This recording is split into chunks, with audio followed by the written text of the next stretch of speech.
Connais-tu l'histoire de Moussa? Voici l'homme qui a séparé la mer en deux. Moussa alayhi salam naquit à une époque de grande oppression.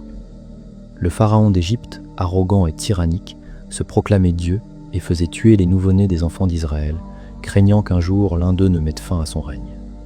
Par la sagesse d'Allah, Moussa fut sauvé dès sa naissance. Sa mère le plaça dans un coffret et le confia au fleuve. Le coffret arriva jusqu'au palais du pharaon, où il fut recueilli et élevé, dans la maison même de son ennemi. Les années passèrent. Devenu adulte, Moussa défendit un jour un homme d'Israël contre un Égyptien. Dans la lutte, l'Égyptien mourut. Pris de peur, Moussa quitta l'Égypte et s'exila vers Madian. Là, il aida deux jeunes femmes à abreuver leurs troupeaux.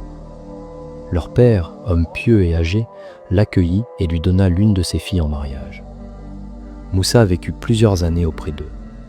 Un soir, alors qu'il revenait avec sa famille, il aperçut une lumière sur la montagne. Il dit « Restez ici, j'ai vu un feu.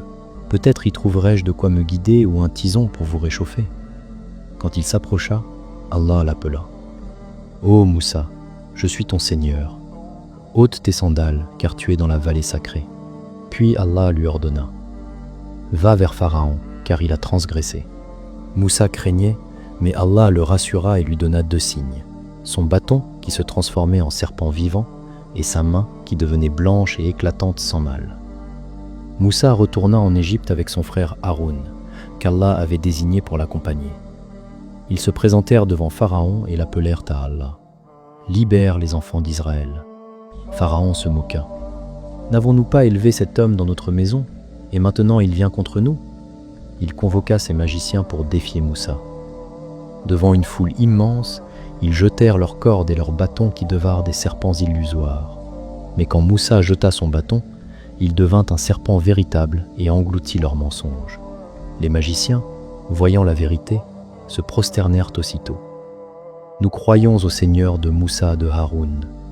Pharaon entra dans une grande colère et décida de renforcer son oppression. Mais Allah envoya des signes.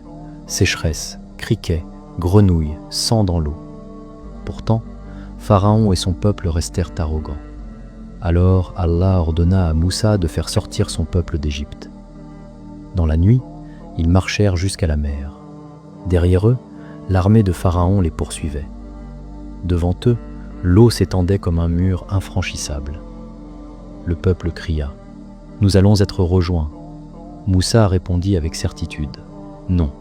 Mon Seigneur est avec moi, il me guidera. » Allah ordonna à Moussa de frapper la mer avec son bâton. La mer se fendit en deux, formant des chemins secs entre des murs d'eau immenses. Moussa et son peuple traversèrent. Quand le pharaon et son armée s'y engagèrent à leur tour, la mer se referma sur eux.